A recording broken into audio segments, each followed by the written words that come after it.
Et salut à tous, j'espère que vous allez bien. Bienvenue dans ce jeu talk un peu particulier, puisque comme son nom l'indique dans le titre, nous allons parler de Space Hulk jouable en solo. Et je vous dis tout juste après le générique, allez, c'est parti.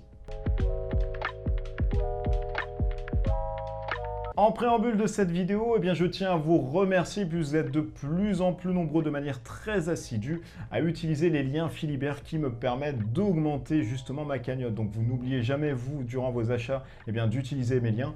Franchement, je vous remercie énormément puisque ça contribue eh bien, à la chaîne et surtout, eh bien, ça pousse que voilà, vous avez un engouement sur la chaîne et vous voulez la pousser vers le haut et la soutenir. Donc un grand merci à tous. Allez, maintenant on va parler de Space Hulk et pourquoi je vous refais une vidéo puisque j'ai déjà expliqué le mode solo que j'ai pu mettre à l'intérieur, à savoir l'aspect Dungeon Crawler, eh bien il y a deux raisons à celle-ci. La première étant que vous êtes de manière très nombreuses et assez fréquentes à me demander à chaque fois ce mode solo. Très sincèrement, je pensais qu'il n'allait pas avoir autant d'engouement.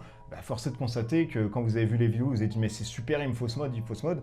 Merci encore une fois, voilà, c'est vrai que c'est un truc que j'ai potassé depuis 2 ans et je voulais vraiment jouer tout seul à Space Hulk du coup parce que voilà, je ressortais pas assez ma boîte et je me suis dit mais tiens, il faut sortir un mode solo et voilà, avec tout ce que j'ai pu jouer dans ma vie en solo, dans les Dungeon Crawlers, j'ai essayé de faire un micmac pour essayer d'apporter une expérience la plus oppressante et angoissante de Space Hulk, mais uniquement tout seul. Je pense que ça marche assez bien, je suis assez fier de la chose, les retours sont super bons, jamais un truc négatif là-dessus, donc merci infiniment voilà, de louer un peu mon travail. Ça c'est la première notion, c'est de remettre vraiment un goût du jour la chose. Et la deuxième critère plus précisément pourquoi je ressors une vidéo sur ce mode solo Space Hulk, au-delà de le réexpliquer encore une troisième fois et de me faire des vues et d'avoir de l'argent sur YouTube, eh bien c'est les dingues de jeu, la chaîne si vous ne connaissez pas de notre ami Pierrot. Si tu regardes eh bien, cette vidéo, grand merci à toi. Pourquoi ? Parce qu'il nous a donné la motivation de sortir des impressions 3D pour nous rendre Space Hulk encore plus immersif et pour justement avoir, comme vous pouvez le voir, des salles en 3D comme ça. Donc j'ai reçu tout mon set, donc merci infiniment à ceux qui me les ont imprimés. Et merci énormément à Pierre des dingues de jeu. Pourquoi ? Parce que c'est lui qui m'a poussé un tout petit peu comme ça avec sa vidéo en me disant regardez ce que ça peut donner en 3D, ça donne une autre dimension quand truc tout pourri comme ça, là vous pouvez voir, les tuiles étaient sympas au début. Force est de constater entre ça, une salle comme ça et une salle comme ça, mesdames et messieurs, c'est mieux de jouer là-dessus. On va se faire un petit focus là-dessus. Donc, alors voilà, n'hésitez vraiment pas, bien évidemment, j'oublie en préambule de la vidéo, à vous abonner si vous aimez les jeux de figurines, etc. De la chaîne Les Dingues de Jeux. Ils font des reports de bataille, ils font des trucs assez sympas. Ils ont fait des parties de Space Hulk en 3D. Ils m'ont devancé parce que moi, je n'ai pas peint et j'aurais pas le temps de peindre. Donc, Pierre, si tu veux me donner un coup de main, tu peux venir à la maison et peindre avec moi ou peindre la totalité ou me donner le set que tu as peint directement. Mais voilà, très sincèrement, ils ont fait des très bons trucs. Ça vous permet de suivre un tout petit peu la chose. Mais eux, ils l'ont joué avec le mode de base, c'est-à-dire le livret de règles de base, entre guillemets, et les scénarios de base. Alors que là, je vais vous expliquer vraiment le système hyper aléatoire de ce mode solo Dungeon Crawler où vous allez pouvoir refaire la même mission un nombre interminable de fois, etc. Alors, toutes les missions, grosso modo, sont pseudo-compatibles, sauf quand vous allez avoir 2 escouades, ça va demander une harmonisation, mais bon, voilà, la Suicide Mission, vous pouvez la faire, aller détruire 50 Genestealers, vous pouvez le faire avec un setup de base sans problème, et tout expliqué directement dans le livret, donc voilà, n'hésitez pas pour avoir ce mode solo, et ensuite on commencera sur les explications, à m'envoyer soit un MP sur Facebook, soit un email, ou soit à mettre en commentaire, voilà, j'aimerais la voir, comment ça se passe, et moi je vous envoie ça directement en message privé. Pourquoi ? Parce que j'ai pas envie non plus que Games Workshop arrive chez moi directement en piqué diagonale comme ça, en me disant non, allez, il faut tout fermer, il faut tout enlever. Voilà, donc je les donnerai uniquement aux personnes qui le souhaitent, et par contre je vous demanderai bien évidemment de jouer le jeu et de ne pas diffuser la chose, que ça se retrouve à droite et à gauche, machin, parce que j'ai pas envie que ça me retombe dessus aussi.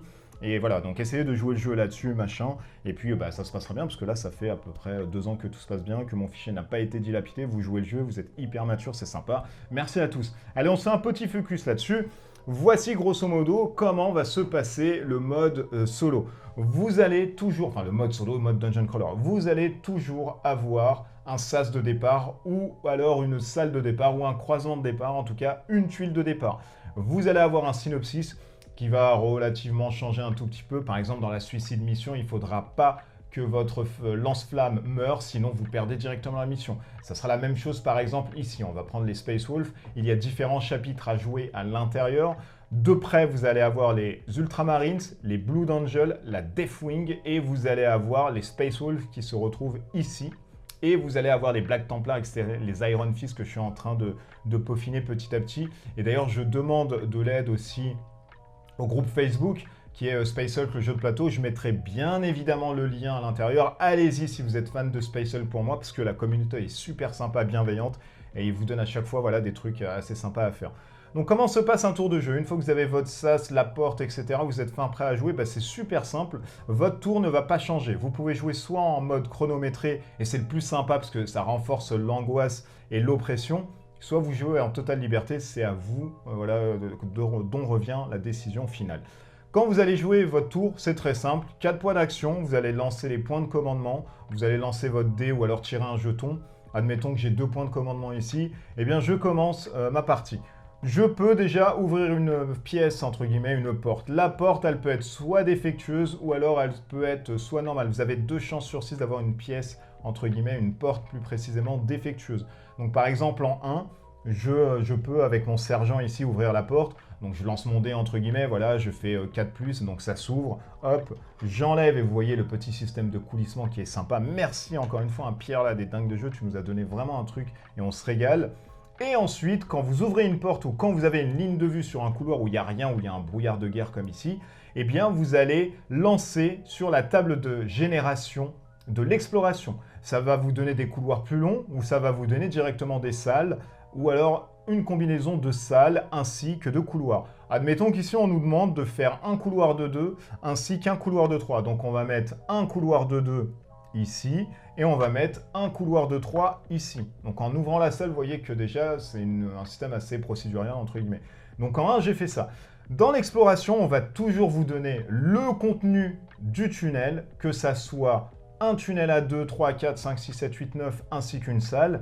On va toujours vous donner un contenu. On va vous dire par exemple, il y a un point Genestealer au milieu, donc vous allez mettre un point Genestealer au milieu. On va vous dire sur le fond, vous allez avoir un croisement en X, vous allez avoir un virage à droite, virage à gauche, ou alors vous allez avoir une porte fermée. Ben non, on va jouer encore une fois avec une porte fermée. Tiens, on va se dire qu'il y a une porte fermée à la fin du couloir. Il peut y avoir une salle, etc. Donc ça ne bouge pas absolument. Donc là, on a fait 1, on va faire ensuite 2, 3, 4, et on va se mettre ici en 5 et en 6. Voilà, j'ai dépensé mes 2 points d'action. Pourquoi? Parce que l'une des facultés des Genestealers ici, ça va être de rentrer par les puits comme ça que vous allez avoir. Si vous êtes sur un puits, ils ne rentreront jamais. Par contre, les blips pourront s'accumuler, s'accumuler, s'accumuler. Donc les autres vont faire pareil, 1, 2, 3, 4. Lui, il va faire pareil, 1, 2, 3 et 4. Et lui, va faire pareil, 1, 2, 3 et 4. Il va se mettre ici.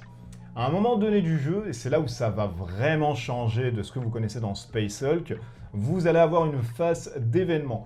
En commençant avec le tour des Genestealers qui devient totalement automatisé, eh bien, vous allez prendre un blip qui va constituer, on va dire, l'essaim global représenté dans le Hulk entier. Et vous allez voir, ça va prendre toute sa dimension de sens maintenant. Ça veut dire quoi? Ça veut dire qu'à ce moment précis, vous allez à chaque tour augmenter l'essaim. Et si vous n'avez pas, eh bien, de porte d'entrée entre guillemets pour les Genestealers, eh bien vous allez avoir un gros pool d'essaims. À un moment donné, vous allez vous choper une sorte de vague comme ça, un tsunami d'ennemis qui peut vous mettre dedans. Donc là, une fois que vous avez pioché votre blip qui va constituer la réserve d'essaims générale, donc là, vous allouez un système à vous où vous voulez, eh bien vous allez avoir la phase d'événement. La phase d'événement, ça va être des événements totalement différents d'une partie sur l'autre et d'une mission sur l'autre. Vous allez avoir des événements génériques et vous allez avoir des événements totalement précis par rapport à la mission que vous faites. Donc ça, bien évidemment, c'est dans les fichiers missions que j'ai pu faire, etc. Donc voilà, c'est un peu théâtralisé. Donc ça change quand même de la première version que j'ai pu faire là-dessus. Ensuite, vous avez la phase de renfort. La phase de renfort, elle dit quoi? Elle dit que si vous avez un ou plusieurs points d'entrée pour les Genestealers, vous allez mettre un des 3 blips de la réserve globale sur le point d'entrée le plus proche d'un Space Marine. Vous commencez avec l'ordre de priorité, c'est-à-dire là, ça serait un lance-flamme. Sachant qu'il n'y en a qu'un ici, on va les faire rentrer là-dessus. Quand vous les prenez, donc vous lancez un D3, vous mettez directement la chose. Donc là, un D3, il n'y en a qu'un, donc on peut faire que 1. On va le mettre ici, il attend. Il ne va pas rentrer, puisqu'il y a déjà quelqu'un là-dessus, il ne pourra pas rentrer, mais il attend. Un maximum de 3 jetons blip par pion, comme ça, d'entrée Genestealer. Vous ne pouvez pas aller au-delà.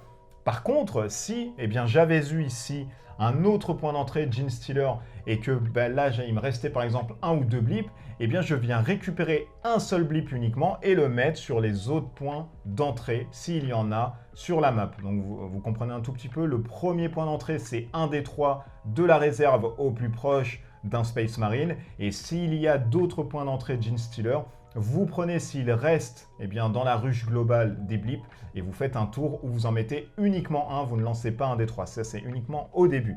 Une fois que vous avez fait tout ceci, arrive ensuite le mouvement des blips. Les blips vont pouvoir bouger, et ensuite, bien évidemment, les Genestealers vont pouvoir bouger. Donc vous allez voir dans un autre exemple, je vais vous faire rentrer des blips, etc. pour que vous puissiez voir un tout petit peu la chose. Donc là, personne ne rentre entre guillemets. Et vous allez ensuite recommencer un autre tour. Donc on va recommencer par exemple un autre tour. Le blip étant ici, on va faire 1. On va ouvrir la porte en 2, elle s'ouvre, il n'y a pas de problème. Là, on nous dit qu'il y a une salle lorsqu'on découvre ce couloir. Donc on va mettre une petite salle ici. Voilà, donc ça c'est mon 1, 2, 3, 4 et 5. J'ai tiré 2 points de mouvement. On va dire qu'on va le laisser ici, il n'y a pas de truc ici, voilà, il n'y a pas de porte parce que j'ai plus de porte entre guillemets à dispo. Donc on va laisser ça là. Celui-ci va faire pareil, 1, 2, 3, 4, il va se mettre ici. Celui-ci 1, 2, 3, 4, voilà, il va se mettre là. Donc je fais n'importe quoi pour vous donner un exemple ensuite assez soudain. Donc voilà, on va laisser ça comme ça, entre guillemets. Ok, personne en Overwatch, tout. On va remettre lui en Overwatch, voilà, terminé. À un moment donné, on va refaire encore une fois la même chose. C'est-à-dire, on va prendre une pioche blip ici dans le tour Genestealer, on va le mettre directement là-dessus. On va ensuite mettre un des 3 directement là-dessus. Donc un des 3, on va le mettre directement là-dessus puisqu'on n'en a qu'un. Donc forcément, il va apparaître ici. Et à un moment donné du jeu, je vous ai dit qu'une condition pour rentrer des Genestealers, ça va être d'être libre sur le point comme ça d'entrée qui se trouve ici, la petite flèche. Mais il y a 2 restrictions à ça. La première, c'est si vous bloquez l'entrée avec un Space Marine comme au tour précédent. Ils ne peuvent pas rentrer, ça c'est d'office. Et vu qu'ils sont craintifs, s'il y a une ligne de vue sur un point d'entrée, ils ont peur donc ils ne vont pas rentrer. Par contre, l'événement va vous donner à chaque fois un petit numéro à côté d'un événement qui va de 1 jusqu'à grosso modo 4-5. Ça veut dire quoi tout ceci? Ça veut dire que ça va être le symbole, on va dire frénétique de la ruche, qui vont pousser et justement surmonter leur peur. Donc ils vont plus avoir peur, ils vont rentrer. Donc là par exemple, si je dis que l'événement me permet d'avoir un brouillard sur le radar et qui me dit que tous les Space Marines sont désorientés, donc lui finalement il est comme ça, il va se mettre comme celui-ci, lui va se mettre comme celui-ci, et lui va se mettre comme celui-ci, et lui va se mettre comme celui-ci. Ok? Donc là, tout le monde est orienté. Mais celui-ci, vous voyez, qui possède encore une fois une ligne de vue là-dessus. Donc logiquement, les Genestealers ne devraient pas rentrer. Par contre, cet événement est accompagné d'un chiffre 2, c'est-à-dire que s'il y a 2 ou plus de points blip dans une entrée, ils rentrent directement, ils ignorent la restriction. Du coup, celui-ci va rentrer, vous voyez un 3, et bien le 3, il va se mettre ici. Donc il va faire 1, il va se mettre là. Alors oui, je joue avec les Ormagunt aussi, j'aime bien, parce qu'il y a une variante pour jouer avec des Ormagunt. Donc 1 et 2, et 3, il va se mettre ici. Hop. Et à partir de ce moment-là, voilà. Et à partir de ce moment-là, vous allez bouger les mecs. Donc ils ont fait 1, 2, 3, il va se taper. Donc vous pouvez avoir toute une escouade décimée en un tour. Et c'est là où vous allez avoir une dimension totalement particulière dans ce Dungeon Crawler. C'est-à-dire que dans cette variante, vous êtes obligé d'avancer prudemment et de mettre à chaque fois des mecs en Overwatch, etc. qui vont essayer de se soutenir.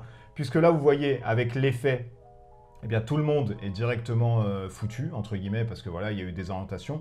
Mais il fallait au préalable mettre des Overwatch, pourquoi pas blinder un mec ici pour justement ne pas laisser passer les Genestealers, même avec la peur, si vous êtes sur le point de génération d'un Stealer, il ne peut pas monter, etc.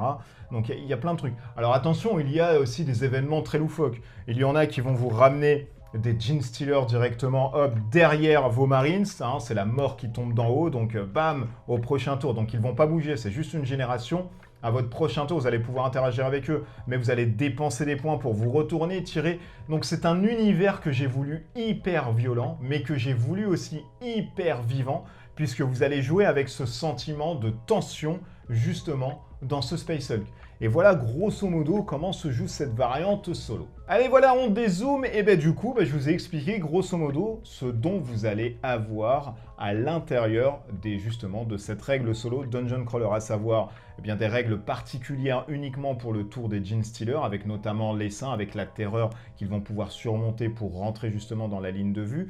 Vous allez avoir des événements totalement différents, des trous qui vont justement coincer votre Space Marine, vous allez avoir des attaques au mur parce que le mur est vivant, vous allez avoir voilà, des lampes qui pètent ou alors des jets de vapeur qui vont réduire votre visibilité. Voilà, je vous en dis pas plus parce que je sais que les joueurs aiment bien ce côté découvert, donc, mais c'est l'une voilà, des caractéristiques que vous allez avoir dans ce mode solo Dungeon Crawler, c'est de la découverte, mais c'est surtout un univers totalement vivant et d'une partie sur l'autre, ça sera absolument pas la même partie, si bien que moi, dans mes parties de test, la Suicide Mission, j'ai pu la faire très sincèrement en 2 ans, une centaine de parties, et toutes mes parties changeaient à chaque fois. Puisque à un moment donné, pour trouver la salle, il va falloir faire un lancer de jet de salle, et vous êtes obligé de trouver au minimum une salle, puisque la salle spéciale, grosso modo, de mission, c'est sur un 7+, donc vous êtes obligé de découvrir une salle, lancer un dé, faire un 6, pour justement trouver la salle à 7. Si vous en trouvez 2, ça vous fait un +2. Si vous en trouvez 3, ça vous fait un +3. Au fur et à mesure que vous avancez, si vous découvrez plein de salles, forcément à un moment, vous allez tomber sur la salle mission et hop, vous allez pouvoir enclencher le lance-flamme.